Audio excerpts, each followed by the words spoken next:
வாரத்தின் முதல் நாளன்று விடியற்காலையில் மகதலா மரியா சீமோன் பேதுருவிடமும் இயேசு தனி அன்பு கொண்டிருந்த மற்ற சீடரிடமும் வந்து, ஆண்டவரை கல்லறையிலிருந்து யாரோ எடுத்துக்கொண்டு போய்விட்டனர், அவரை எங்கே வைத்தனரோ எங்களுக்கு தெரியவில்லை என்றார்.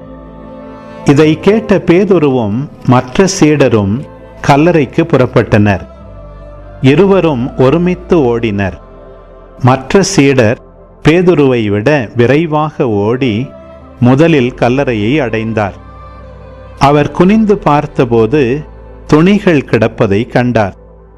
ஆனால் உள்ளே நுழையவில்லை. அவருக்கு பின்னாலேயே சீமோன் பேதுருவும் வந்தார். நேரே அவர் கல்லறைக்குள் நுழைந்தார். அங்கு துணிகளையும் இயேசுவின் தலையை மூடியிருந்த துண்டையும் கண்டார்.